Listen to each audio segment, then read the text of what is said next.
day, people of the interwebs, or night, or whatever, As long as it's cool. whatever, yeah, whatever part of I don't know, however you perceive time. As long as it's not 100 degrees Yeah. wherever you Hopefully you're staying nice and shaded.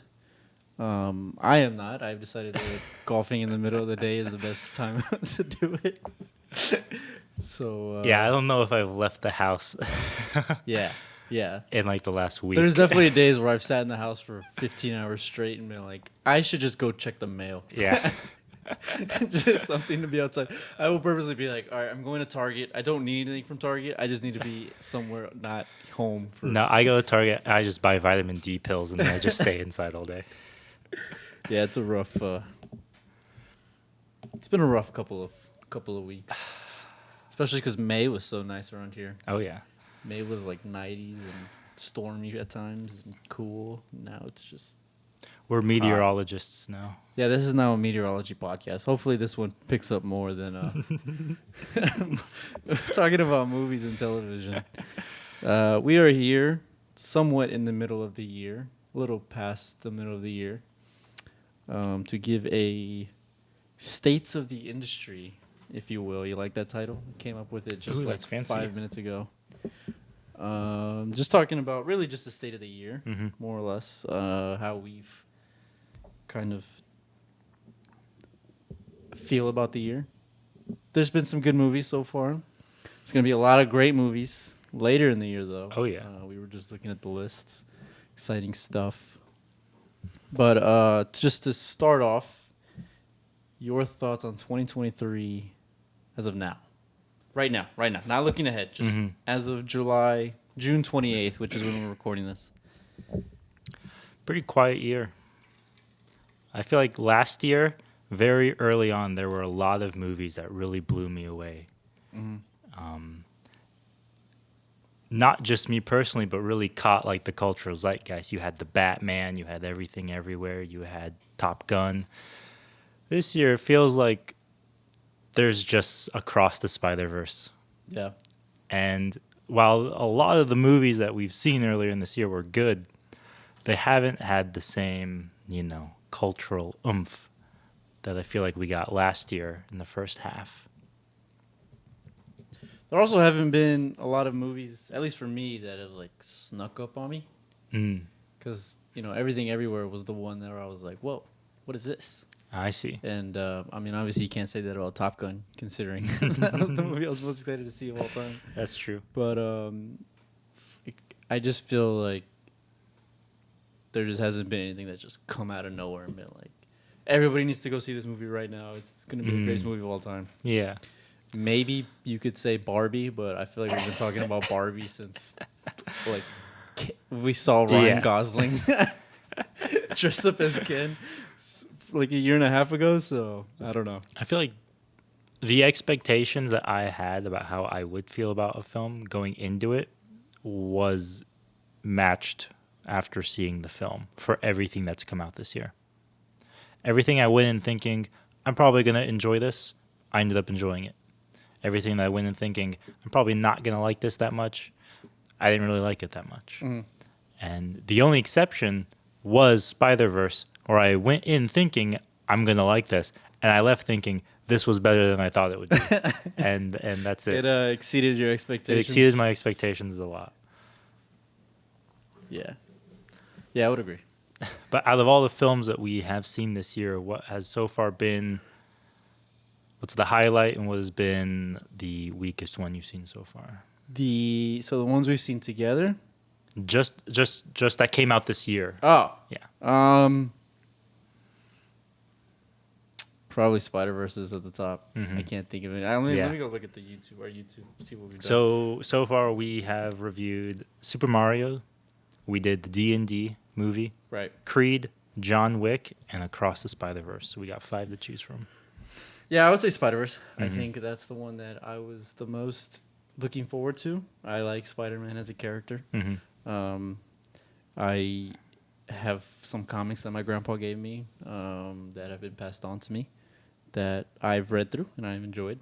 I think he's the most interesting out of all the Marvel characters, at least. one of the most interesting comic book iterations. The games are the best games. At least the PS4 game is a really good game. I think it's the best version of Spider-Man. So I was looking forward to that one the most, and I was like, probably you were, blown away. Just like, whoa. Yep. So I think that's number one for me. I assume that would be number one for you. Absolutely. Yeah. I can't.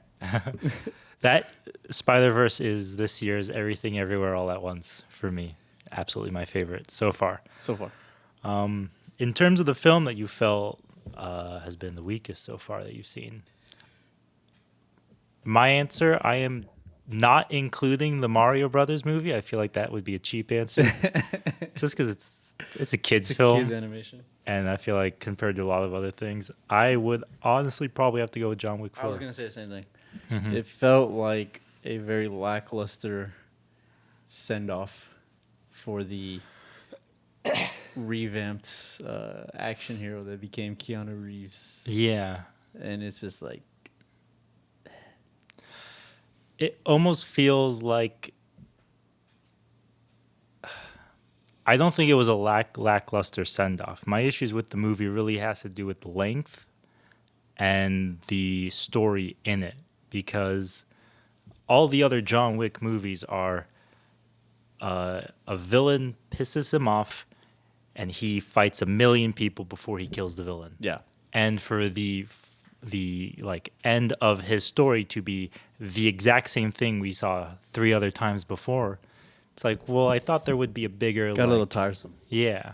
So this is a story we've seen before at a greater length than we've seen it before, which is just exhausting at this point.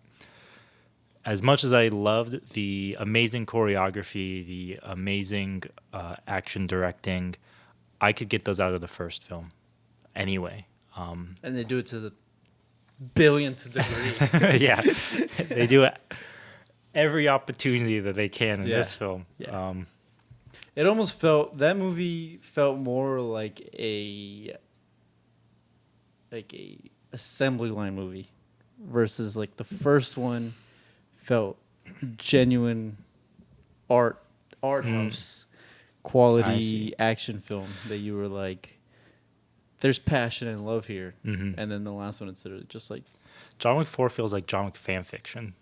yeah, That's what it feels like. Where somebody was like, John Wick can do anything. He's just a Mary Sue at this point, you know? He's unstoppable. He can fall off of when he every falls roof off in 4 Paris. buildings in the span of like 30 minutes, I'm like, okay, so he can't die. Yeah. He actually cannot die. Yeah. Falls off four buildings, survives, gets shot once, immediately dies. And I'm like, I've seen enough James Bond movies to know that. It's like the Harry Potter where the power of love was protecting him, and then he lost the power of love, and then he was able to kill himself or die. Which one's the one that surprised you the most? How much you would like? D&D. I think so too. Because I went in thinking it was just going to be an assembly line movie, no originality, just a vapid, appeal to nerd culture, at least D&D fans. I expected it to be filled with like Critical Role references for some reason, and I was surprised that it was an actual movie. It was an actual movie with characters and not just bits. Yeah. And individual like cool fight scenes. It was just a fun fantasy film, which maybe shame on me for assuming that we can't have something like that, but I now know that we can. So they did not Snow White and the Huntsman D&D.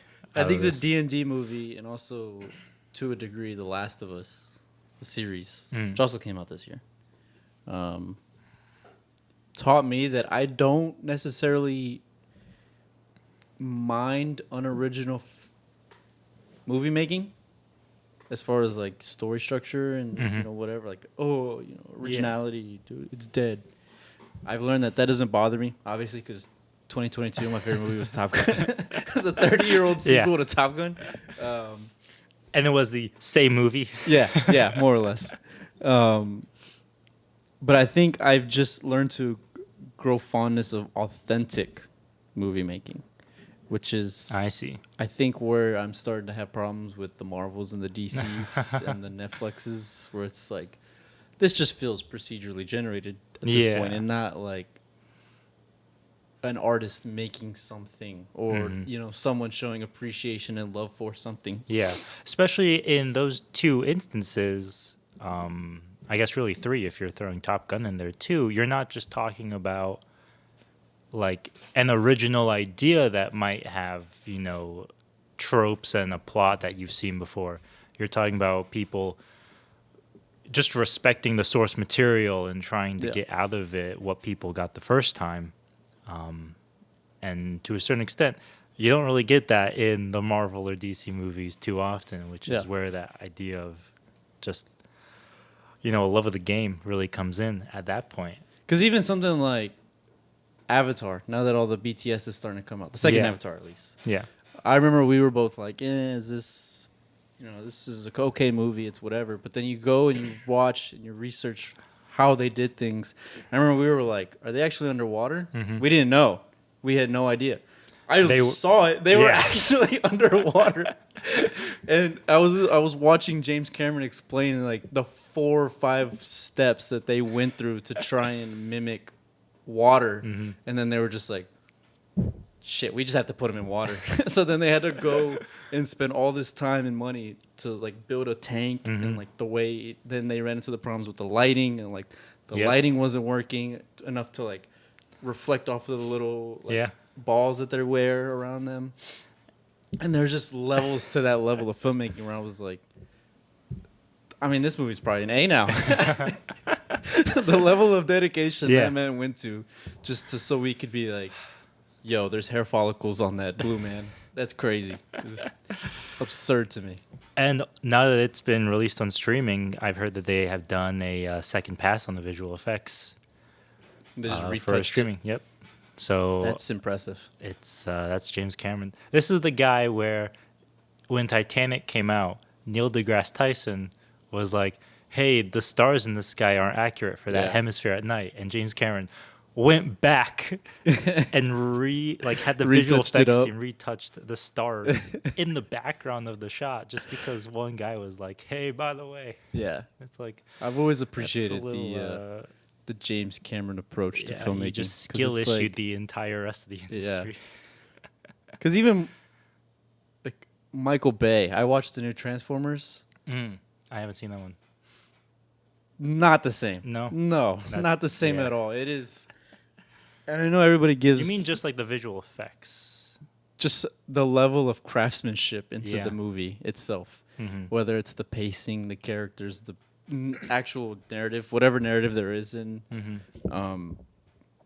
And obviously the visual effects as well.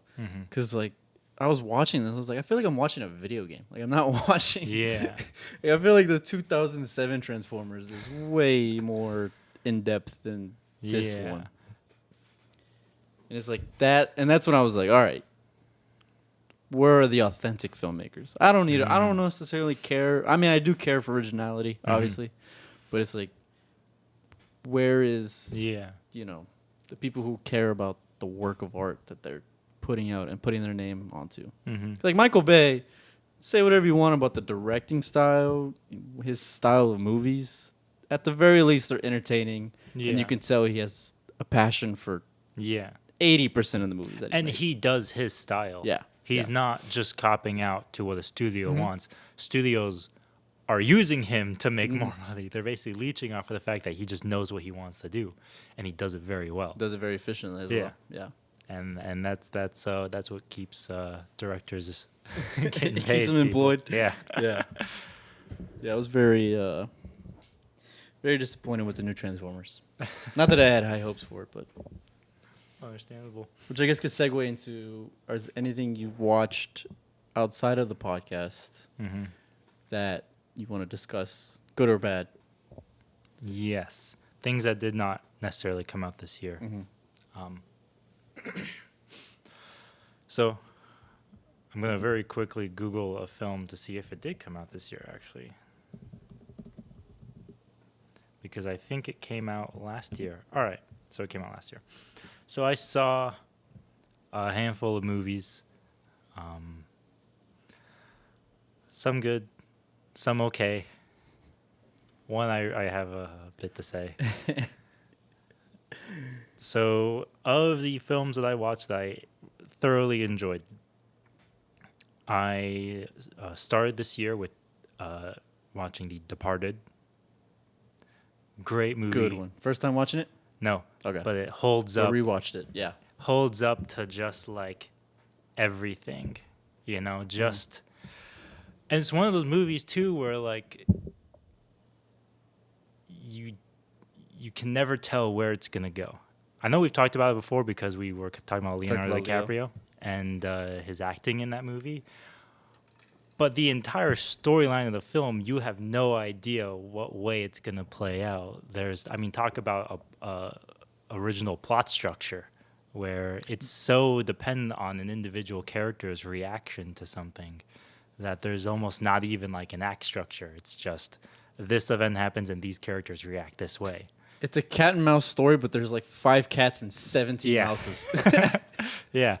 And then you get all coming, and each character is both a cat and a mouse. Pretty much, yeah. And it's just like, I don't know. It's one of those things where maybe if it wasn't so long, I'd like to go back to it.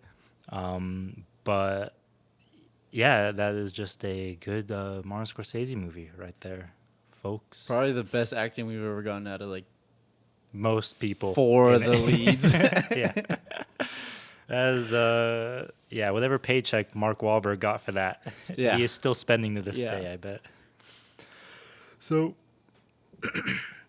another fantastic movie that I watched this year, that was my first time watching it and blew me away. I say that, but I should say subverted my expectations is probably a better way to say it. Mm-hmm. I watched the movie Unforgiven, directed by Clint Eastwood, starring Clint Eastwood. It is... He's a very humble man. A very humble man. It was his return to the Western genre, ended up winning him a Best Picture at the Oscars. But the approach to the Western he takes is... I don't want to say a subverted version of what he did with Sergio Leone and The Good, the Bad, and the Ugly and all those spaghetti westerns, but it's like a more twisted version of it. Because like he plays a bad guy, but he doesn't want to do any bad. But then push comes to shove, and he does a whole lot of bad. And at this point in 2023 and at my age, I've seen that in books, in comics, in TV shows, I've seen that everywhere. So to see that in this movie, I was kind of like, it is what it is. But when I was talking to my dad about this, and he brought up, but like, that wasn't Clint Eastwood's thing at the time. He was very much a macho man. Yeah, and so... Had to be the savior. For him to for him to subvert the exact thing that he became known for anyway, it was like, that's your Oscar right there for you. Also a really good Morgan Freeman performance as well. He plays a very interesting character. This is one of those films where like there are so many parts to it, be it a character's storyline or the themes or individual scenes, where I would think to myself, all right, if I was writing this, what would I do? And I can't think of anything better than what they do in the film,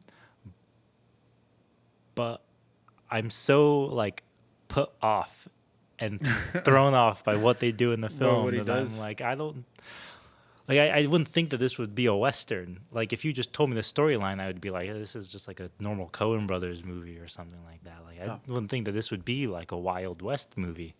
But there are so many interesting approaches to Wild West history and the genre itself that I can't even really form a coherent thought because I'm just like, it was such a weird film in a way that I liked, but can't describe. It's one of those that stays with you. Yeah. Oh, in a really weird way, you know, because it's like there are individual scenes and moments that I pick out where I'm like, all right, I liked this, but what was he getting at here? Like, was he trying to make a comment about Westerns, or was he trying to make a comment about his own career, or was he trying to say something about Hollywood? Yeah. Like, or was that just the story that he was pitched? His And goodbye to the world? Yeah. Or goodbye to the genre? Something like that. I don't know. Yeah. But at the end of the day, it was one of the most interesting Westerns that I have ever seen. And again, like a story structure that doesn't even feel like it's structured at all, you know, which is just like probably doesn't help to the like lack of, you know, getting a foothold on what's really going on here, in my opinion. Because characters come in, have really like compelling and cool scenes, and then they just leave. And it's like, is a Martin Scorsese thing too, actually. I should probably admit to that. But those two movies stand out. Departed and Unforgiven were really good movies that I watched this year. Really like heady kind of, you know, like top shelf movies in my opinion, honestly. It feels like it marks like a change in his Mm-hmm. style, right? 'Cause Yeah. now he's more of, after that, he's more of like the wise old sage. in Yeah. his movies with like, you know, Million Dollar Baby and Gran Torino, Mhm. Trouble with the Curve, The Mule, I guess, if you want to count that.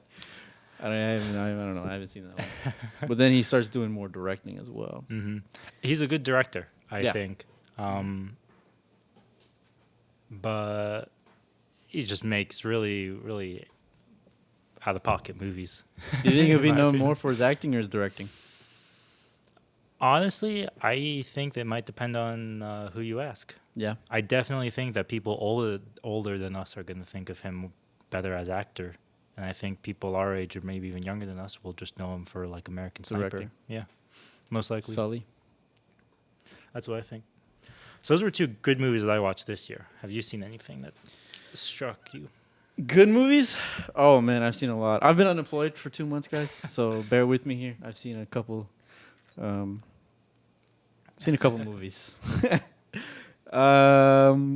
Well, I saw Heat. Obviously, we've talked about Heat before. Greatest bank robber movie of all time. Bank heist movie of all time. Talked about it a number of times. So I'll just we'll just move past. I did finish the Bourne trilogy, the Nice. OG trilogy. Nice. Great action trilogy. Mm-hmm. Matt Damon at the Favorite? peak of his powers. Oh yeah, yeah. My favorite, Mm-hmm. I think the first one. First one. I think you were gonna ask me. I knew you were gonna ask me this. So Just because I like Ultimatum so much. But which one is it? The one when they're in the train? Is it the second one? I think so. Yeah. The train station. Mm-hmm. That one's cool too. Well, the train station where he's like talking to the guy. Yeah. And walking around, that's Ultimatum. And That's then they number like 3. swap, or like he like starts tailing him. And Yeah, then, yeah. Okay, yeah, and then they. Easily one of the Yeah. best scenes. Yeah, in all the that's what four I was movies. thinking of too. Yeah, that's a top 10 scene. There's the scene obviously where he's jumping through the windows Mhm. that you've seen like in a million million promos. Even I did the Leonardo DiCaprio meme where I was like, whoa. I know that. Finally saw No Country for Old Men for the first time. All the way through, at least. Mhm. I've seen numerous clips of all years of filmmaking education.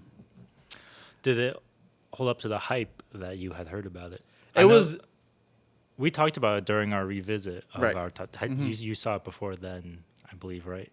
No, that was the first time. When you saw me seeing it, that was the That was first the time first time I you had watched ever it? seen it the whole time through. Mm.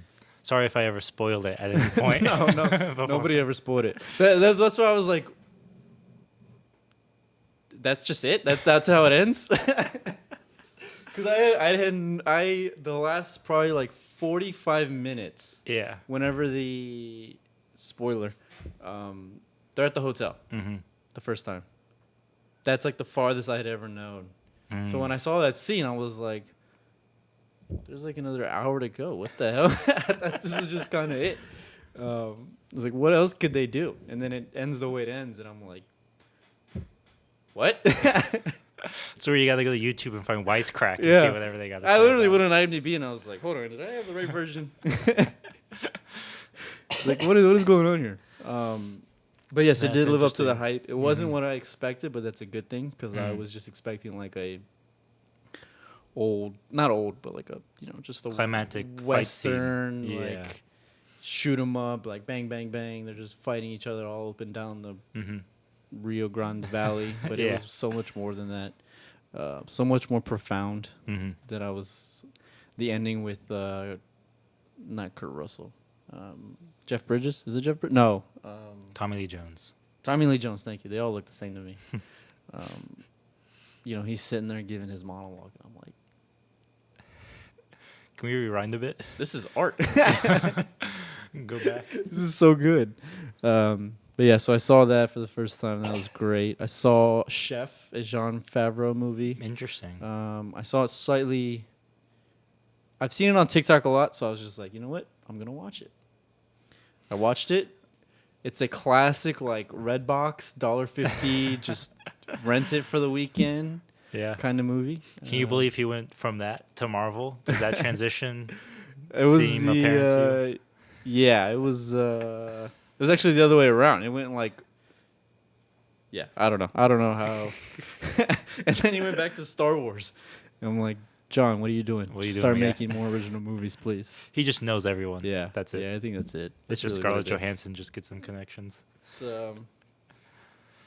That's interesting. I've never seen that one. He's not a director who I really pay attention to mhm, at all. mhm. I feel like he's so like invisible, but his influence is so like he's in like Marvel and he's in Star Wars that I don't think of him as being like a force behind those franchises, but he has his hand in like everything at this point. But I couldn't tell you a single like quality about his like style or storytelling or anything. Because like he has that. such a wide Yeah. filmography, right? I mean, Mhm. he does like a bunch of indie movies in the beginning, and then they're like, "Yo, you want to do Iron Man?" And he's like, "Sure." He's like the modern day Chris Columbus. And then he, yeah, the modern thing. Yeah, in a way, right? Yeah. He kind of discovered this own thing, which is funny because I think his biggest legacy to the Marvel movie isn't even like anything remotely technical. It's just the fact that he was like, I'm casting Robert Downey Jr. You Mhm. either like it or you find somebody else to make this movie. And I mean, it just sparked Yeah. an entire, thing that's been going on ever Mhm. since. Let's see here. I got my IMDb pulled up. What else do I want to talk about that we haven't already talked about? I saw Reservoir Dogs for the first time. Oh, really? How would you think of that? It's definitely a first movie. It's definitely. It's a very like we can afford 2 locations. Yeah. Get everything out of It's- it that we can. Yeah, it's like, hey, here's $1 million. Cool. I'm spending $750,000 on it on just the cast. Yeah. So are we just gonna film in a warehouse? Pretty much. It's like, Quentin, let's borrow your car for a shot. It did have that like student filmmaker quality or Mhm. like thought process behind the filmmaking. Mhm. Obviously with the pizzazz that Tarantino is known for. Yeah. Yeah. But it was kind of cool just to see like old Tarantino before I think he became this. We had a budget. This pop culture icon. Yeah. And him having to work with constraints. Of Yeah. Like whether it was money, locations, time. It was kind of cool.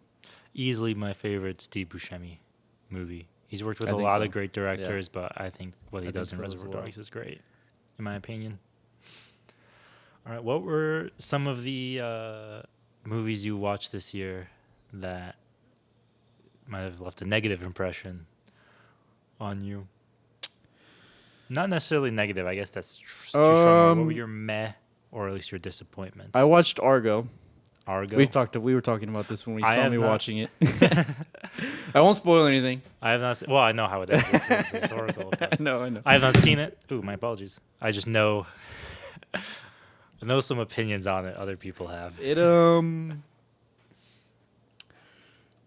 Yeah, it's a movie. Yeah. It's not a bad movie. I'll say that just right now. Oscar worthy? No, not at all, not at all. Because I watched it and I was like, I think this was the year that it was like this movie. I think it was Lincoln and Wolf of Wall Street were the top 3 movies of the year. Interesting. I think. Don't quote me. I should probably. I'll look it up. Yeah, you look it up. But it was one of those years where it was really good. It was a really good year. And so I think it won the Best Picture, and I think he won Best Director. No, it won Screenplay and then Editing. And it was like, all right, well, if it won Best Picture, this movie should be good. All right, so the other nominees, 2013, were Argo. You had Zero Dark 30. Yes. Silver Linings Playbook. Yep. Lincoln. Mm-hmm. Life of Pi. Mm-hmm. Les Miserables. Django Unchained. Beasts of the Southern Wild. And Amour. What a year. Jeez Louise. Out of all of those movies, Argo winning was the biggest robbery of all time. I mean, Amour or Zero Dark 30, in my opinion. Even Django, just to be even like, Django, yeah. Quentin, here's your Oscar. Get out of our face. I would say probably even Lincoln, just Yeah. to give it to Steven Spielberg as like something, a good right? legacy pick. Yeah. I don't understand it. I don't, because I watched this and I was like, all right, well, if it beat all those movies, this has to be one of the best movies of all time. Like, let's just check it out. And of course, in classic Academy Award fashion, they picked the wrong movie, and you're like, and it's even worse because he didn't even win Best Director. Yeah, So it's like, Ong Lee for Life of Pi. it's like Ong Lee. you won. I guess you won editing and screenplay, and then somehow you win Best Picture. That just doesn't make sense to me. But anyways, regardless, it is a good movie if you look at it as a non-historical take on the incident. Yeah, which is funny. You could say the same thing about Zero Dark 30. It's just a better movie. Yeah. At least Zero Dark 30 doesn't pretend to be. Yeah, that's to a true. degree, right? Like they acknowledge, like, hey, Mia, not a real character. Yeah, She's just a not a real person. conglomeration. She's just a conglomeration Of other of people. all these spies that we just had to streamline. Mhm. Also, torture. Good? Should we fake vaccinations? Maybe. It's just Pakistan. Yeah. Maybe that's why they didn't win. Yeah, probably. There were probably some people who were There's like, a little no. too, we don't like the unintended political Yeah. messages here. Some senators bought out the Academy Yeah. Award. But yeah, it was. If you don't look at it as a historical take, it's a very good movie. But my problem was just like, I looked it up. Look, here's the thing. All right, I'm gonna go on this rant real quick about real life movies because someone who likes to learn about the real world. I like. You should do the same. I like when movies take things a little bit historically accurate. You know, I'm not saying you got to be 100 1-on-1. You know, Yeah. but like. First off, Ben Affleck is an Italian American. The real guy was I believe, Cuban, Filipino. It's like, all right, we're whitewashing there a little bit, which I don't care much for, but it's still like, I don't know, that's the guy. We should probably at least be the same skin color. The actor could be Israeli for all I care, but as long as he's the same skin color, that'd be cool. And then the downplaying of other, like, this movie made it out to seem that Ben Affleck was, the character at least, was like the savior. He did all this by himself. He went in there, he had it. Then you read it and you're like, there were 3 other people with him, I think. He was just there just to go, literally. Like, he had almost zero, like, thinking. I think of it. He was not involved in the decision-making process whatsoever. I to see. a degree. At least to the degree he is depicted in the movie. I see. The Canadians are just shown as these babysitters when they were actual masterminds of the plan. Yeah. The whole trying to get out of Iran at the time was grossly over-exaggerated. It's like, oh my God, they're chasing the plane in their car. Are they going to shoot the plane? It's like, they actually just boarded the flight in the middle of the day and just got on and left. It was not anywhere as dramatic as it was. Which, I can see why you would change it, but it's just when you start lying to me that much, I feel it's a little gross, right? So I don't know. I don't know if you feel the same about at least historical movies doing that. There is an extent. The thing is that it depends on your intention going into it. I know Aaron Sorkin was talking about his movie Steve Jobs, about how it's none of it is true. Yeah. Steve Jobs never had those conversations with those people in those settings, but he explicitly says he's writing a character, Steve Jobs. Yeah. He's not writing a biopic of the real person, even though it is representative of the story of his life. And so it just depends on what you're doing going into it. And I can only assume what Ben Affleck's intention was, even without having seen the film. But if he was going for an Oscar, then he probably did everything he could to make it as Oscar bait as possible. Yeah, it is a little Oscar baby.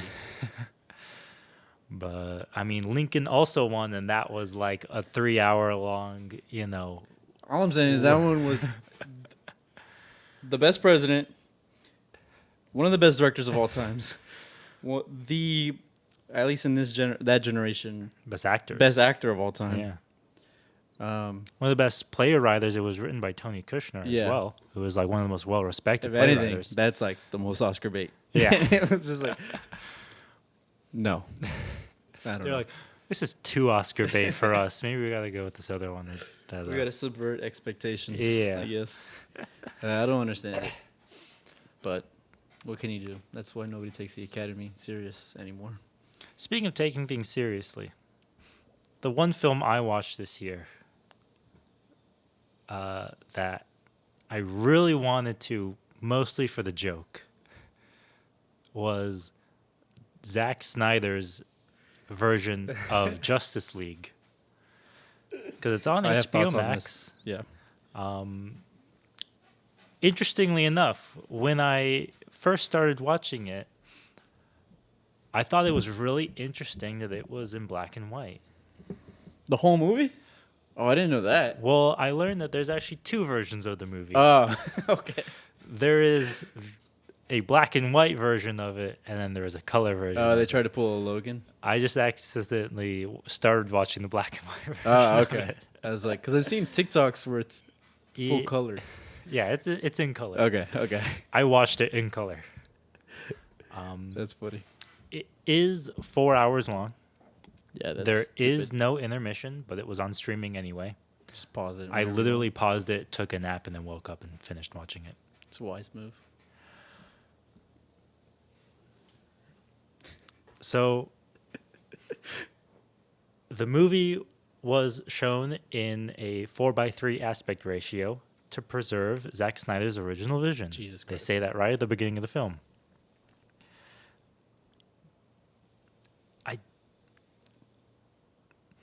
Why? The issue I have with that is if that was his vision going into making the film, then all of the action scenes and all the visual effects should have been planned beforehand to keep visual clarity when the audience is just looking at basically this little box in the middle of the screen, this leather box. Yeah. And that wasn't done. And it feels like he made the film and then afterwards said, put it in 3:4. Let's make it look fancy. Yeah, because there's just so many of the fight scenes and action scenes are just like special effects on the screen. And I mean that, like, they're just like lightning and sparks. There's not even like a way of telling where something is coming from, if it's coming in the frame or if it was already in the frame and now it's leaving. Not only that, but you're making a superhero film, so you have like, you want to have a shot where it's like you have one character in the foreground and he punches a guy, but in the background you see like a spaceship drop something, and it's like that's important and this is important, but you have such a tiny frame that you can do that in that you can't focus on what is going on. Yeah. And that's the action scenes. Everything else was fine. Yeah. Like Zack Snyder completely switched up his style when he made this film, and He like remade the entire movie. yeah, I was reading up on it. They actually went and did reshoots, and like he reworked the script and everything, and I'm just like, I don't understand it. I don't understand. I've never seen anything like this in movies. yeah, To redo something that you already did is just insane. it's weird. It's really like he was either super committed to a vision, or the Joss Whedon version was so disastrous to his original material that he was like, I'm just going to do it again. Did you ever see the OG? So not only have I never seen it, but people have already figured out that new DC content references the Zack Snyder cut material that wasn't in the Joss Whedon version. So they just completely So they're completely retconned? like not even acknowledging that it is the original. That's crazy. They're just like, no, we should have gone with Zack Snyder's. That's weird. Visually, this film like swings really back and forth between just like the classic Zack Snyder, like pretty sunset character taking a walk in tall grass, super like contemplative and methodical, and like there's a lens flare across the camera. The zoom Yeah. that he does. And I love then that. it's just like visual soup when it comes to the action and fight scenes. I have no idea what's going on. It's so difficult to actually like focus on. It's not eye strain. It's one of those things too where I swear if this film was just full screen, I would understand it. Like I would have had no problem with it. But because you confine it to just such a tiny space, it feels like it was an afterthought, because so much of how characters are framed, you don't take into account the way that like they will fit onto a narrow screen like that. There's the best comparison I can make. You know how sometimes you watch old movies from the 40s or 50s or 60s or whenever, when they were just in 4:3, they were in letterbox anyway. Yeah. And you can just tell that the way characters are framed in the shot was like, you would never stand that close to somebody in real life, or you would never stand in that position. That's just staging. You would move in a Yeah. certain way. And you can tell that they're doing that because they know we need these two characters to talk, but they have to be this close together to fit in the screen, or just like where the camera is positioned and how it films the body. It's always like waist up stuff. They're just taking into account the limitations of, how much Technology. space they had on the frame at the end of the day. But none of that is taken into account in this film, in Zack Snyder's Justice League. So it feels like he shot the whole thing and then decided, never mind, I want it 4:3. Yeah. So I that is like the one thing that I'm like, you really did not have to do that. And if you filmed the entire thing in 4:3, and that was your intention going into it, and you knew you were going to do that, then just go watch like a Howard Hawks movie or something, my guy, like, or a John Ford film, like, or a Citizen Kane. I don't know. See how it's supposed to be done, maybe. Literally anything. Yeah. Before like 1945.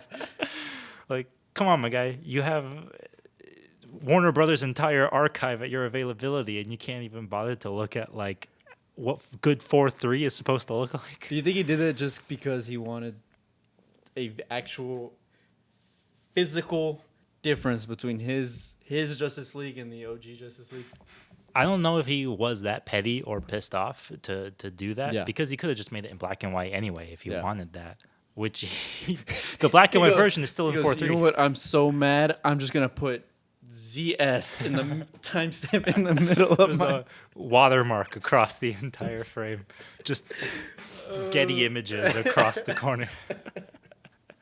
That'd be so funny. Yeah, I don't know if he was that mad at him for doing. So you that. would say it wasn't a good movie?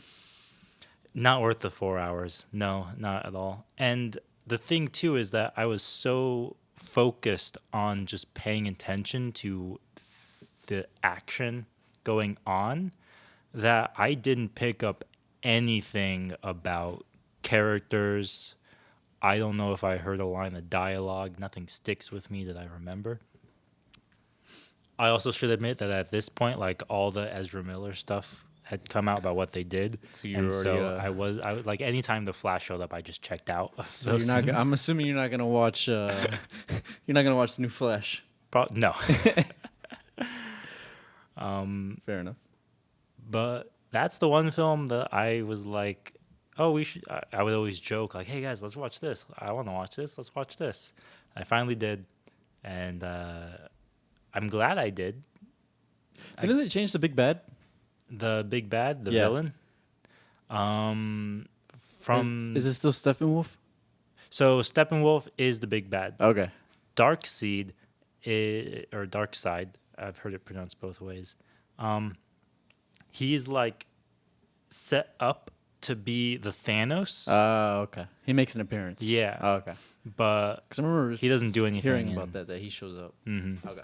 yeah, As long as that'd be funny if they just like, at that point, don't even call it Justice League. Just call it like Justice League 2.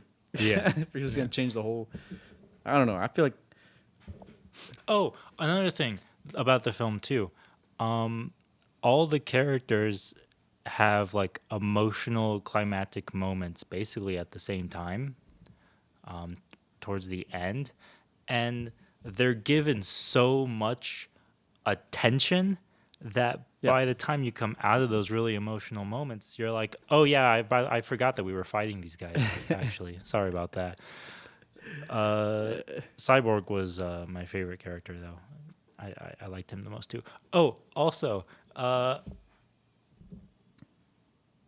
Jared Leto's Joker at the end of the film was just like the most embarrassing thing. the nightmare sequence. Yeah. Is that what you're talking about? Yeah. Yeah. I'm glad he's gone.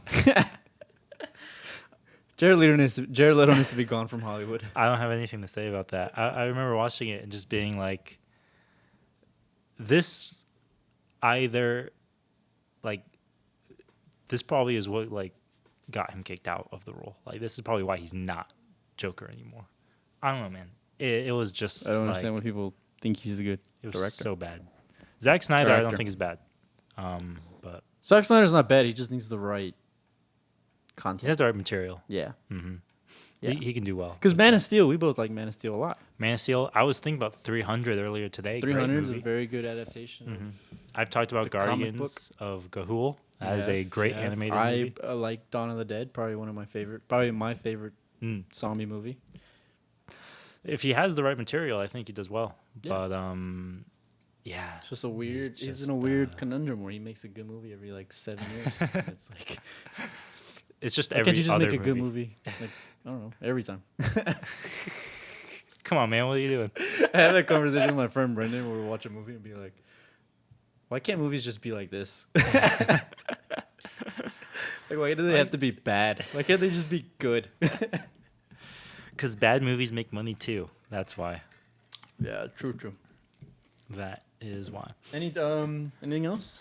No, that's about for all of the interesting stuff that I saw this Any year. television shows you want to talk about? I don't watch TV. Okay. I don't know if I have seen a single episode of a TV show in 2 years at this point since Invincible. Fair enough. Don't watch anything. What about you? How was the Succession? Succession finale? was great. One of the greatest shows. I think it's in the whatever list you make, top 5, top 8, top 10, top 15, top 3, top 45. Mhm. It's in the discussion. It is, to me, it's probably like top 6. Mm.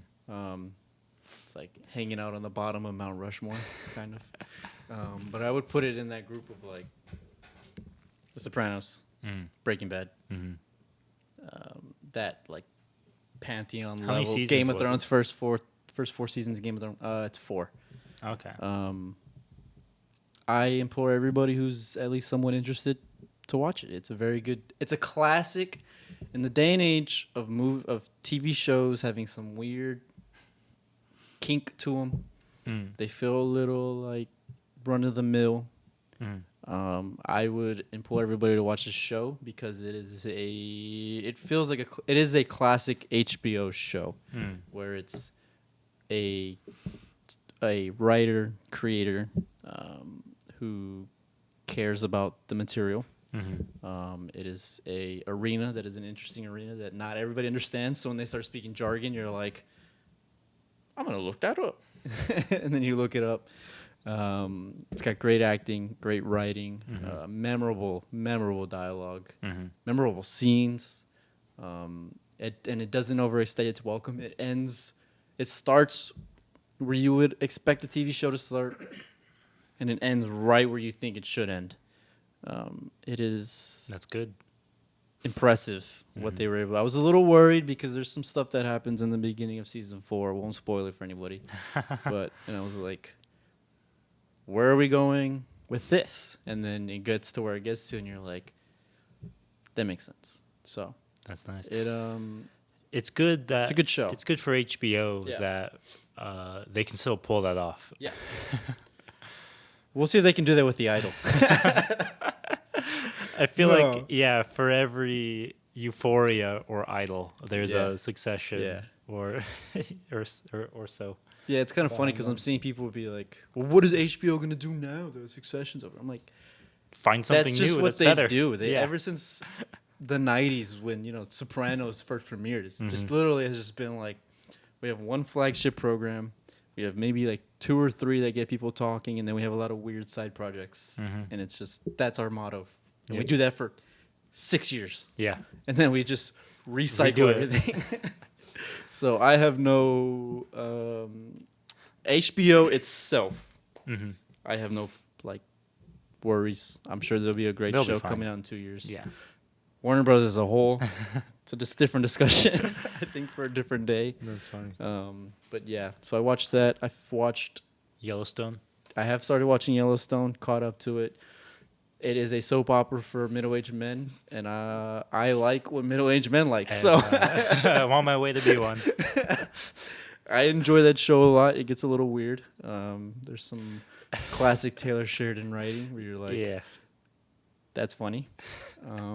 But it's a consumable piece of media that I can't say that I don't enjoy. I do enjoy very much. So I can throw my hat in to say that from what I have seen, it is a soap opera for men. Yeah. And I don't enjoy that too much, as much as I like Taylor Sheridan. Yeah.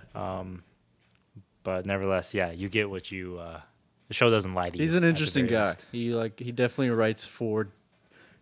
He doesn't write what he wants to write. He's just like, I need a show for this demographic. Yep.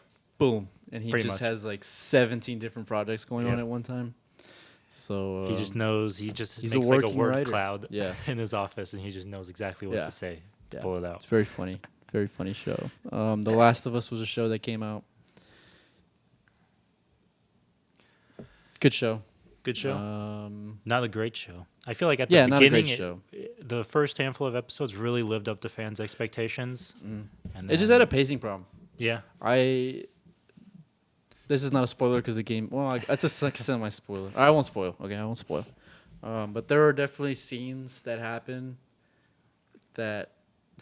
like overnight where I'm like, or like character decisions or relationship evolving of relationships. I guess is a better word. Where it's like, I don't know, that it's literally the next scene and characters are like, all right, I'll do this for you then. It's like, I see. What? Yeah. I get it because in the game, you have to go do something for them or whatever. And so you have to cut all that out in a movie or TV show. But so if it was like 1 or 2 more episodes, I feel like it would have been okay. Not a lot of zombies either, which is weird for a zombie show, but it is what it is. But like I was saying about authentic creators, Craig Mazin, Mm-hmm. who we both like. 100% authentic to the core. You listen to a Chernobyl podcast where he's just going over the source material and the interviews that Talk about being faithful and to he was like, history. He was like, we almost got banned off of HBO. That's how faithful we were with Chernobyl. Yeah, that's Because there are some scenes where you're like, whoa. yeah. And then with this, there's another podcast with him, Neil Druckmann, and who was the creator of the game, and then Troy Baker, the voice of Joel. They talk about the show, and you just listen to him talk. Just like little things too, like a character will do this, and he goes in depth of why the character does that, and I'm like, It's the guy who knows what he's talking about. yeah. It's just like little stuff, you know, or like, you know, the big one, just to like talk about it. The big one was like the people were mad because spores weren't a thing. They're a thing in the game. Mm-hmm. They're not a thing in the show. And people were like, "Oh, that doesn't make sense." Interesting. And he's like, "Well, actually, you know, we went to go talk to a virologist or whatever, and they were like, if it was airborne like that, people would just die. Like, there's no way to just not have people alive. So it was like, we couldn't do that. We had to like evolve the species to where people just, I don't know. It's just decisions like that where you're like, no, oh, they actually do care about, you know, what they're putting out. So I don't know if anybody's gonna fact check that. yeah, right. If you do it anyway, Craig, can you send the sources to me, please? Yeah. Can you cite your sources on that one? I need it in MLA format. all right, So yeah, those are some of the things I've seen. nice. What now? We're gonna talk about Barbie. We're gonna talk about Oppenheimer. Yeah. What's your list of? I got a long list right here, baby. Chances are we have some overlap. We are cooking in 2023, second half, for sure. What do you got? Let's Okay, not so go not the big two, which I'll be honest right now. I'll say it right now. Barbie, not excited to see. I'll go watch it for the content. I'm going in with very, very like mid expectations. We'll do a podcast on Greta Gerwig and her movies. Yeah. I have grown somewhat more excited to see it. I'm Not that curious she's to a see bad how it director. comes out. I like Lady Bird. Have yet to see Little Women.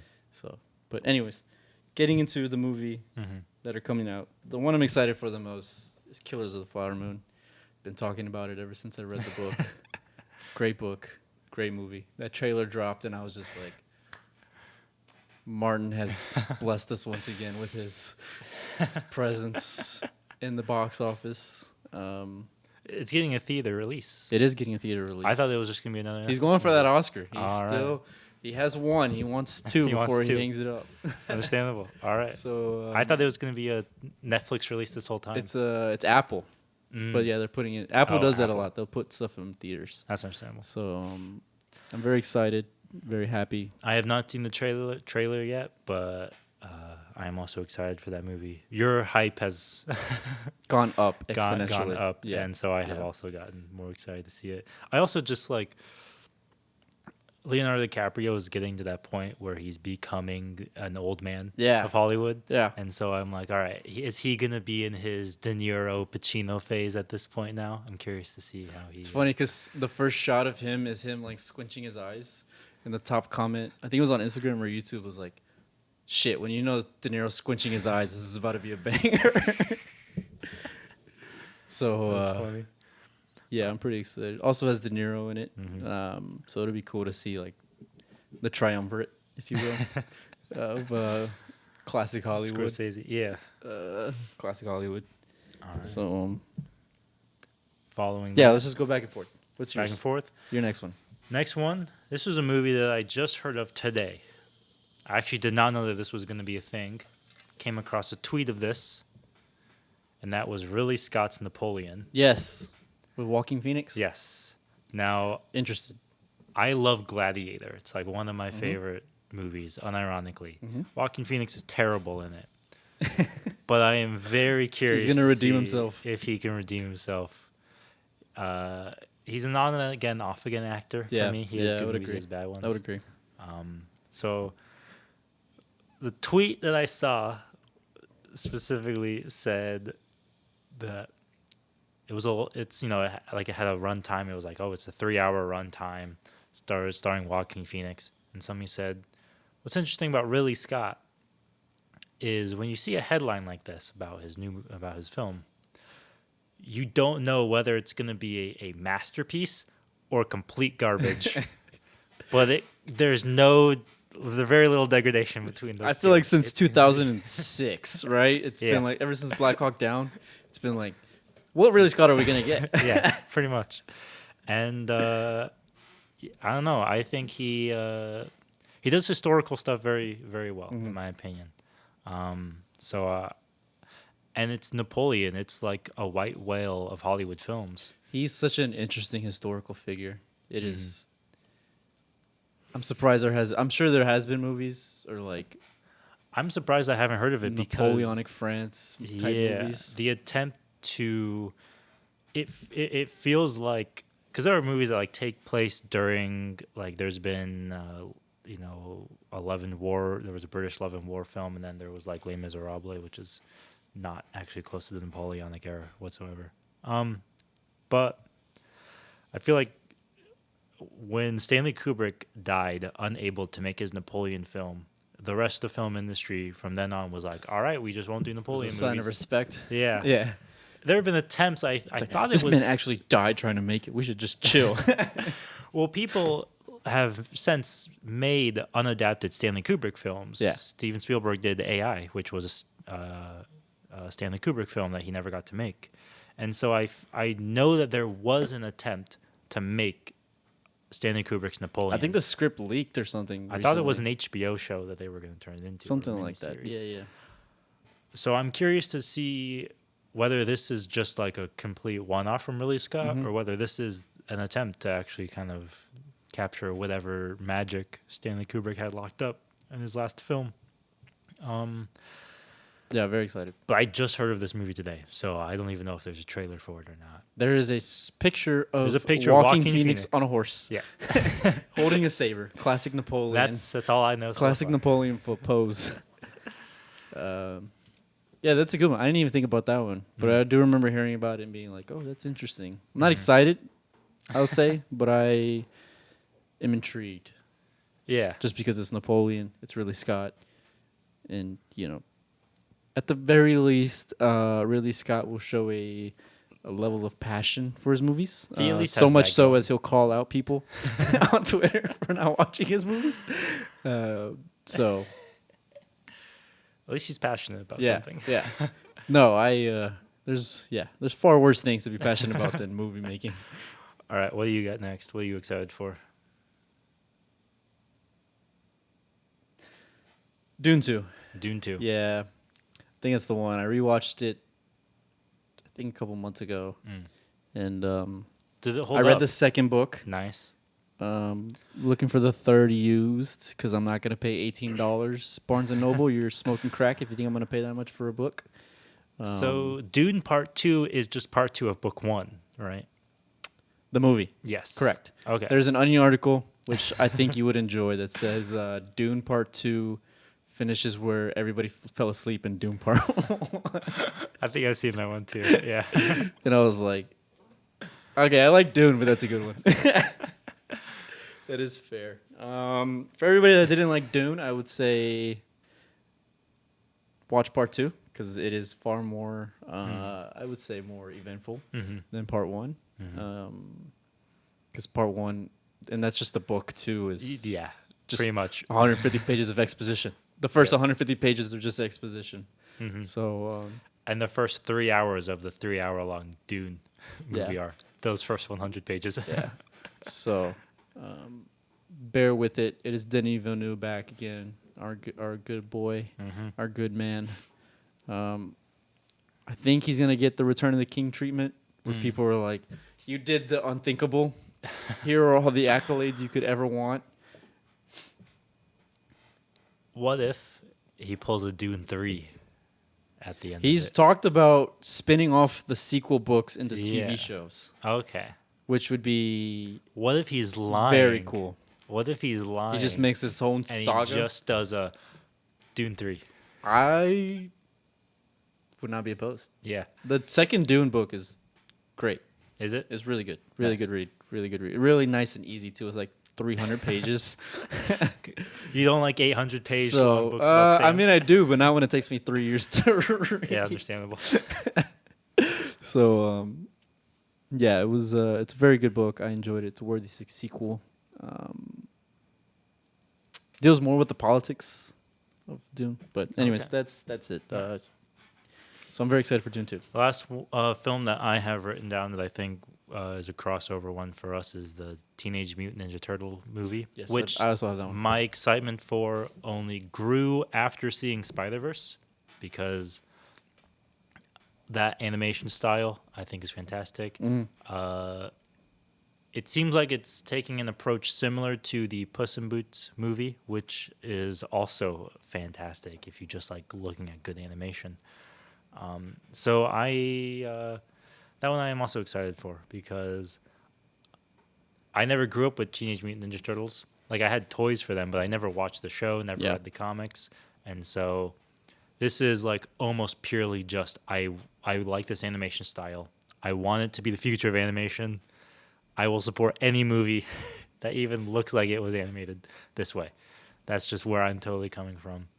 And it's the Ninja Turtles. And Who yeah, doesn't but like you the grew up with the Ninja Turtles. You Who like them. doesn't like the Ninja Turtles? I never grew up with them. Oh, okay.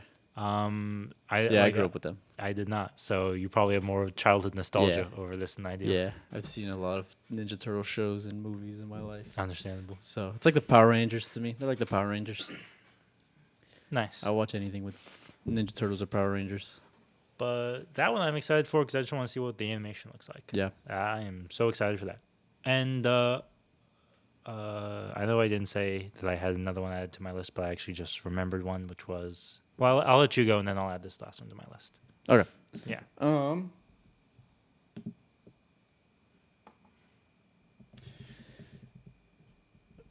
David Fincher's coming out with a movie. Haven't seen anything about it. So I'm excited for the fact that it's David Fincher. It's based off of a French graphic novel. But it's nice to see Fincher back after it looked like, would we even get another Fincher movie? Because he went in that weird rut where it was like 4 or 5 years before he came out with anything. And then he produced House of Cards and then did Mindhunters. And we're like, we might never see David Fincher ever again. And then he did Mank in 2020. That's what it was called. Which Mank. was a okay movie. Mhm. I think you liked it more than I did. So yeah, I'm excited for that one. But I will also say right now, Gran Turismo. We saw the trailer for it. That was the one that I was going to bring up. Damn it. Okay. Why are you excited to see Gran Turismo? So I don't really follow GT racing too much. So I actually did not know the story behind this kid and anything that he did. But I am probably one of the last defending Neil Blomkamp supporters after he made Chappie. It's been a lonely island for you for a couple of years. I think after he made Chappie, most people were like, "All I'm right, out. my guy, Selling I'm my out." stock. Yeah. But he comes from the world of motion capture. He has always succeeded in that. He has a YouTube channel where he does a lot of motion capture short films. Those are all fantastic in my opinion. I think other than James Cameron, he is like the only other director who I think does it well. Yeah. My apologies, Robert Zemeckis. But No apologies. I don't apologize. But I just like Neil Blomkamp, and I think him getting back into the swing of feature films, I'm excited to see because he understands visual effects Yeah. a lot better than a lot of other people. Mhm. So I would most agree. people would argue that it's been a steady decline since District 9, but I like Elysium. I think it's a good film. So, but that's why I'm excited to see it. I mean, did you know the story about it going? No, I knew inside nothing your- about it. I knew that they made a Gran Turismo movie, and I was like, this is stupid. I knew that too, and then I saw it directed by Neil Blomkamp, and I was like, all right, I'm in. Sign me up. I'm excited for it just to watch cars. Yeah, I just like watching cars. that's true too. Yeah. Orlando Bloom, good to see him. Yeah, it's always nice to see Orlando Bloom in a movie again. It also feels like a good, because Neil Blomkamp, I say he understands visual effects, but that doesn't mean he doesn't understand practical effects. Yeah. I feel like there's a good mixture between. Yeah, it looks like they. I mean, there are BTS scenes of them getting into cars, Mhm. so that's always nice. Yeah, It's not just like a CGI fest going on. yeah. I like that racing is in the public consciousness enough that we get all these movies out of it. We Yeah. have Ford versus Ferrari. Mhm. We had Fast X. not just Fast X, but the Ron Howard film. Oh, I forgot what it was called. But Rush. Rush. That's Yeah. what it was called. Yeah, So we yeah, had Rush. We had Ford versus Ferrari. we're having the Brad Pitt, We have the Brad Lewis Pitt. Hamilton duo. We have. I'm gonna take one from you now, and that's Michael Mann's Ferrari. Michael Mann's Ferrari, good one. Um, Excited for that one, just because it's A, Michael Mann, and B, Ferrari. yeah, and so like the logistics of filming real cars or just animating it. I look at like Rush, the Ron Howard film, and I'm like, this is just CGI the entire way through. And it looks kind of okay, I guess. Some of it is. Some of it's okay. Some of it's not. Some of it's really not. Some of it. Well, no, I'm talking about CGI. Yeah. Some of it is actual. They are actually driving the cars. Yeah. But you can tell when it is like the crash. Obviously, is unless they were just like, all right, Daniel Bruce, sit right here. Yeah. Some of that CGI though, I'm like, this is a little on Yeah. the nose. Yeah, Because yeah. the fact that I even can recognize that it is green screened, I'm like, Yeah. okay, Ron Howard. Yeah. Yeah. So that mix between like which one do you go for? Like Michael Mann probably doesn't know anything about CGI or visual effects whatsoever. Like he's like, get in the car, strapping the camera to you, we're going, you know? And so like I trust Neil Blomkamp with merging the quality of real vehicles and CGI a little bit better. I think James Mangold, after his time in the MCU, also kind of understands the visual effects a little bit better. Ford versus Ferrari was all right. Yeah, for sure. But that'll be interesting to see how people just approach filming cars. Because you go back to like Grand Prix and it was like, we just attached the camera to the front of the car and then we raced Monaco. And it's like, I don't know if any insurance company would let's take a policy for that any longer. It's a bit, Especially because it looks like they're racing on actual tracks. Like we saw the Red Bull Yeah. ring. yeah, And we were like, how in the hell did they do that? yeah, pretty much. That's pretty cool. So yeah, it's that one I'm excited to see, for sure. Yeah. Yeah, it'll be. Yeah, I'll just say that. Yeah, yeah. Do you have any last ones you want No, not like. Obviously, Oppenheimer. to? Mm-hmm. Obviously. Obviously. Mm-hmm. So I won't even spend time on that. Are there any anniversaries you want to shout out? There were a couple anniversaries that we've missed There were plenty that we've missed. that we can just shout out now. Shout out quickly. 10 years right now. I'll just shout out Man of Steel, Good movie. 10 years. June 14th. Jeez, that's crazy. And Doesn't feel there's like it a was couple even coming that up that we could probably. There's Pacific Rim, The Conjuring, Fruitvale Stations, long. Prisoners. which Prisoners we is a good might one. just. We're gonna hold off on Prisoners because I feel like we could do a Denis Villeneuve. Yeah, we might as well for Dune Part 2 do a Denis Villeneuve recap. He has a lot of good French language movies that Yeah, not many yeah. people have really heard of. We But- missed Saving Private Ryan. Did we? Yes. Oh shoot, we should gotta do that. And We- we missed Jurassic Park. Jurassic Park is a fantastic film. I feel like every time I watch it, I'm just quoting it line for line. Saving Private Ryan's July 24th, Okay, I thought that it was in June. so we still have time. We still have time. We'll fix it in somewhere. We'll save Maybe we'll it. do like a one-off. Yeah. That might be its own like thing. My apologies. I thought that it was in June. I must have confused it. For I thought it was the in film. June too, Mhm. so we're good. So we're good. Yeah. We're good. We will do Saving Private Ryan. What else do we miss? Return of the Jedi, Return of the King. Oh, that's right. How was that? How was seeing that in theaters? Oh, that's not till December. But you saw it in But I theaters. did see it in Yes. theaters. How was that? It was amazing. It was like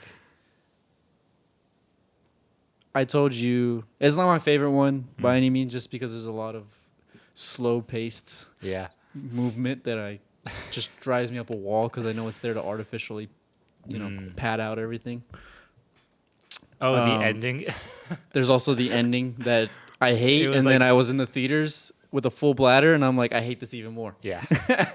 It's But like, you had to stay. You had to stay. you have to stay, but you also probably shouldn't take 20 minutes to say Goodbye. goodbye. But the action sequences are. I don't know if they went in. I mentioned this to you. I don't know if they went back in and did it, or that's just how it was in the theaters the first time around. Because I've only ever seen it on the TV. But there are like, they use the surround sound to the umpteenth degree. It is Nice. There's a scene when the elephants start charging, and you hear like in the back right, high in the theater, you just hear like wood creaking, or like That's interesting. swinging of ropes. Yeah. Just like little tiny stuff like that where you go, did they do that in 2003? Or is Peter just Jackson was remastered? just so on one at that moment? Like he had 5 Adderalls or something. It was just so in the zone with his sound Yeah, engineers. that's interesting. It was. I started tripping out when I was watching it. I was like, what is going on? That's kinda cool. So that was cool. Obviously, they're one of our favorite trilogy. Love Lord of the Rings. Love Lord of the Rings. Great trilogy. Great fantasy movies. The gold standard. Go watch our Lord of the Rings. Oh yeah. Fellowship of the Ring. We talk about the series more, but yeah, if you have a chance to go see any of those movies in theaters too, because they are worth it if you go at the right time. Don't go at 7:00 like I did for 4 hours. You'll get out for a at 4-hour movie. Yeah. Yeah, I think I got home at like 11:45. That's funny. So yeah, it was cool. It was cool. Good time. That's all for my list. That's all that I got to cover. Cloverfield was 15 years. Iron Man was 15 years. 20 years. Yeah, I feel like a lot of these are coming out later in the year that we could probably talk about. So, any current events you want to talk about? Oh, Jurassic Park. Jurassic Park. Jurassic Park came out Love that one. June 11th. Mm-hmm. Finished the second book How was 2 it? days ago, actually. Nice. So, second book not as good as the first. Understandable. Second movie, not as good as the first. I was movie. gonna say I looked up the movie and I was like, understandable. I loved Jurassic Park when I was younger. I watched Mhm. all of them. Mhm. So Good book. Interesting movie. I'll say that. Takes a wide left. yeah, In terms of the source material. yeah. That's not a bad thing, considering who the director and the Mhm. studio true. at the time were. Yeah. So, What about you? Any news that you got to bring up? I mean, the biggest one is just the strike. Mm-hmm.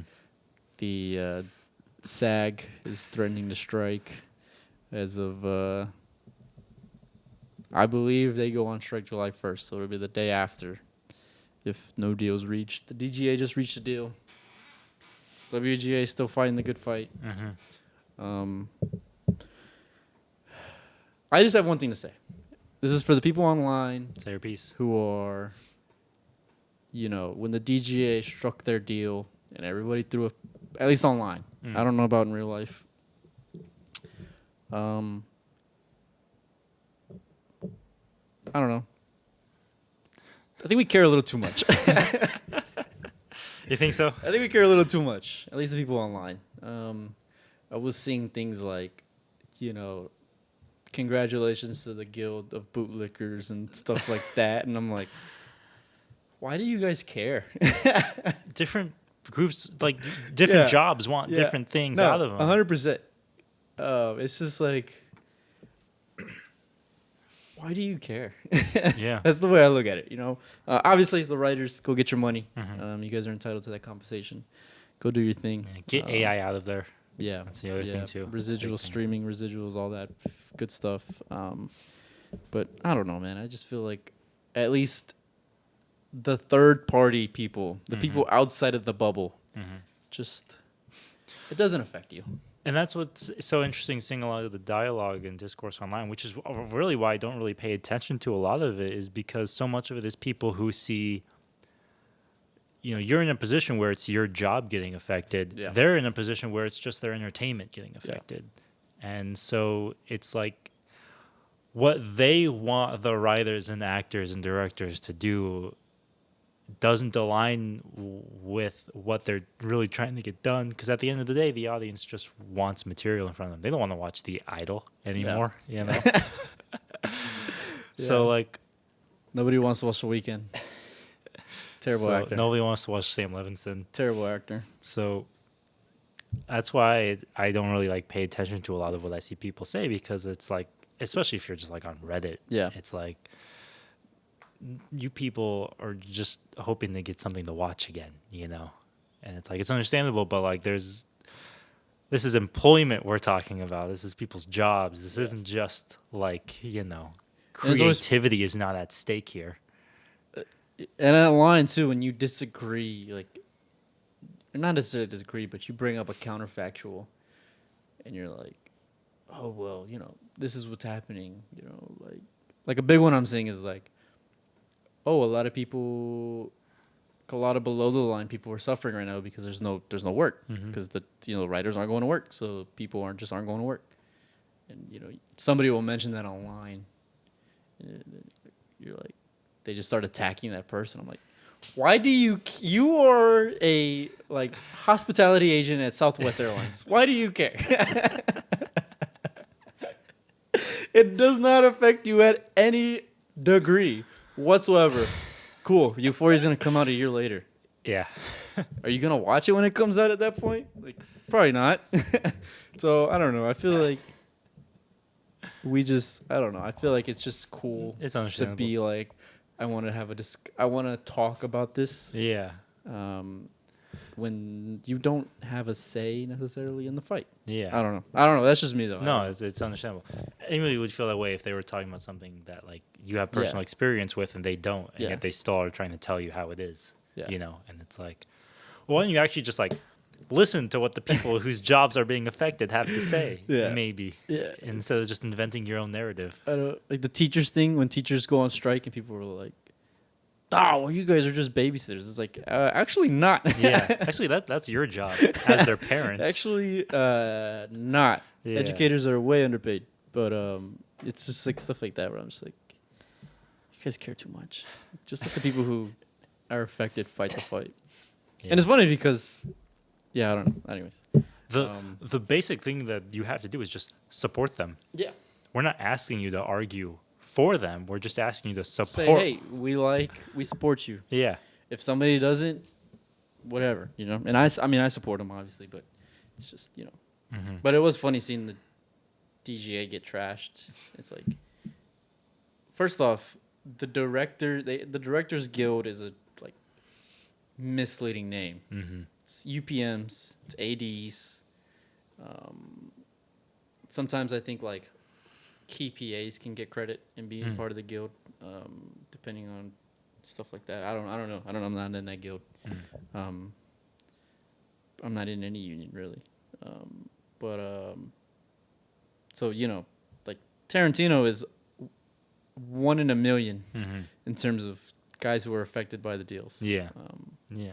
It's like these guys just, I don't know, they just want to go back to work. I can't blame them, man. Like, hey, give us a 5% pay raise, give us better sick leave, give us better medical benefits, better working hours, and let's just keep going to work. Mm-hmm. It's like, I can't blame anybody for that, you know, especially because the writers, their thing is like, our livelihood is threatened. Yeah. And it's like, that makes sense. But Yeah. when it's like, can I work 10 hours a day instead of, 15? It's like, all right, yeah, I'll go back to work. Yeah. It's fine with me. I don't have to. Yeah. Especially when a lot of them, a lot of their deals aren't based off of streaming and residuals, right? So it's like, That's just social media has allowed everyone to be an expert I think on everything. Yeah, everybody Googles a deadline article. The same thing happened too when the writers first went on strike and people were getting mad at people working in animation, and it's like that's a totally different guild. Like, they're not in even the- unionized. Yeah, and so it's like, why are you getting mad at them for having For going work back to to do work, when yeah. they're not even part of the fight? They're gonna have their own fight anyway. When push comes to shove, they still have their own issues to talk about. But like, just kind of just listen more than speak when it comes to. Where was this level of passion when the Teamsters were threatening to go on strike? Yeah. Talk about the They'll tell you everything you need to know about where audiences really care want about that thing. Yeah. It's because Conan O'Brien made an Instagram post. It must be important. And I don't even mean to shout out Conan. I like Conan, but It's about all that I got to talk about. did you hear about Turner Classic Movies? I did not. Your favorite channel? Tell me about it. The new Warner Brothers guy Mhm. was threatening to do new Warner Brothers things and axe it. And He was. I saw that there were 3 people who went in to yes, protect it. and they did. They protected it. That's good. The 3 people, by the way, were Scorsese, Spielberg, and PTA, Paul Yep. Thomas Anderson. Yeah. So That they I went did in. They see. had a meeting with him, and he promised to save the channel. Apparently, they're like going to be executives of the network or channel. That was probably the deal that they made. Where it was like, Whatever. if you don't want it, we'll take it. It's like you can have all of my movies to the day I die. Yeah. If you That's if you funny. keep this channel alive. So That's the kind of thing that I just love to see, where it's like filmmakers still wanting to preserve and be passionate about films at the end of the day. because especially a channel like that shows everything, not Mhm. even just movies from the Turner vault, Mm-hmm. just everything. Yeah. It's like With no commercials. That'd be like the next president going, okay, we're gonna just destroy the National Archives. Yeah. What? Why? It's like, I don't know. Go find the Constitution on your own. It's like you can't just do that. Yeah. Come on, man. You know, it's like the Smithsonian Air and Space Museum is gone. Good luck finding the Challenger ever again. Or that's a bad example. But It also just good luck shows to finding be the like Wright brothers. that what's going on at Warner Brothers right now is so counterintuitive to the rest of the film industry. Really, where these studios are sitting at, because this might be a bit too much discussion for now because we're still recording. And Yeah. This is going to be a long Yeah, episode. this is gonna but I mean, I hear stories from people where it's like, executives are saying stuff like, we don't want to make classic movies. We want to make this quarter. And it's like,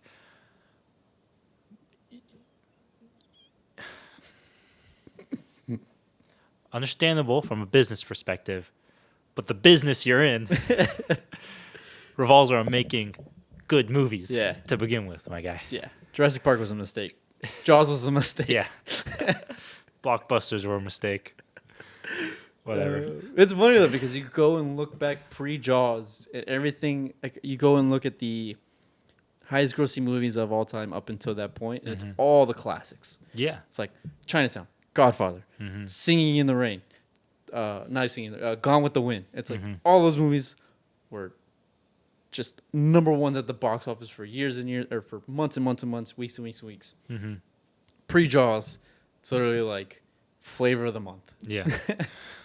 It's like, how many number ones have we had in the past 4 years? Like 6? Also, I feel like with streaming services, the studios are trying to anticipate streaming services still being the norm. Mm-hmm. This idea of we put something out, it does well, and then if it doesn't, we just take it off. And it's like, they're not theaters. Back in the day, if Jaws was a hit, it was in theaters for 6 months. Yeah. And now it's like, if something goes on Netflix and fails, they just take it off. It's like, well, that's just such the wrong approach Yeah. to not just what your business model should be, but just appreciating the actual medium that you're financing. Because Westworld is not on HBO anymore. No. Max. Yeah. Or Max. Yeah. It's for, I would say, probably just a random straw poll, probably like 72% of people. That was just a number out of my ear. Probably watched it just online.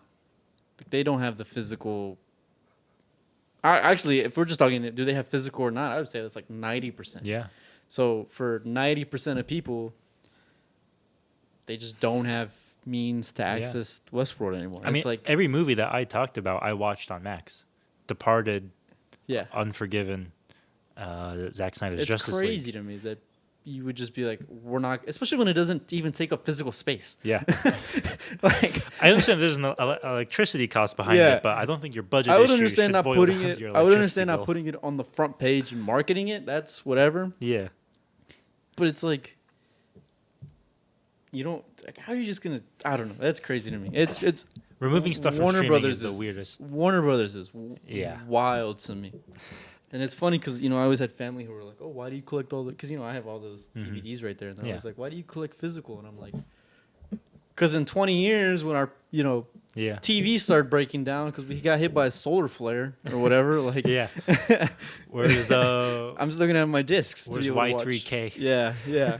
So, like, if a streaming app doesn't work for 6 months or just goes kaput, You're gonna need something to watch. it's like, well, I still have access to it.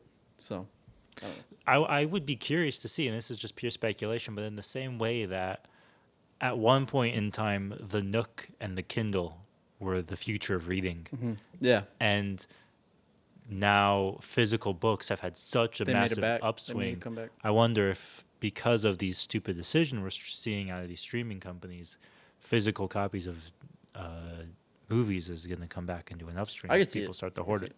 I Yeah. could see it.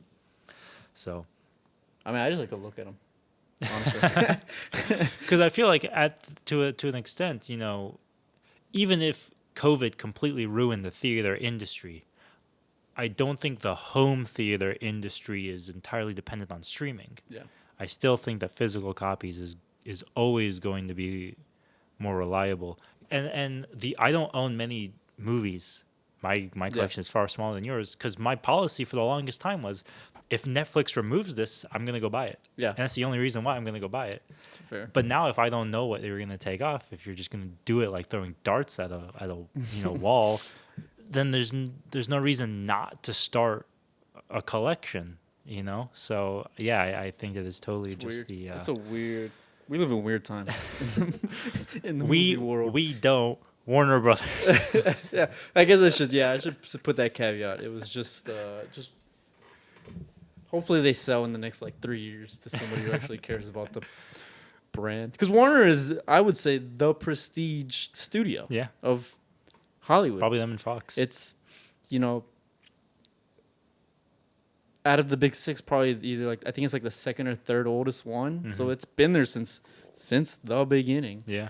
And I mean, you just go down what movies they've come out with since the 30s, and it's just banger after banger after banger every 2 years. So it's weird that not only did they sell to the CEO, that guy just doesn't even deserve to be named, but it's just him going against what the company or the emblem has stood for. It's just weird. It's weird. Yeah. Why would you even get in this industry if you don't? I understand. Go buy GameStop. Go sell GameStop or something. I understand the company having a CEO, an interim CEO, to deal with saving money, turning profits around. That happens all the time in business. I don't understand hiring that CEO to disrespect your entire industry, basically, in the process of doing that. It's weird. But I mean, who knows? Maybe they're gonna come out of this better than anybody else. Maybe we're actually wrong. Hey man, when Marvel needed money, they went to Hollywood and they say we'll sell the rights to everything, make movies for it, and they didn't do comic books, but it worked out. So who knows? That's about it. We'll see what happens. We'll see what Be happens. interesting. Anyways, July's gonna be a good one. Do we want to tease July? No. Cool. See you guys later. Have a good one. Thanks for hanging on to this long.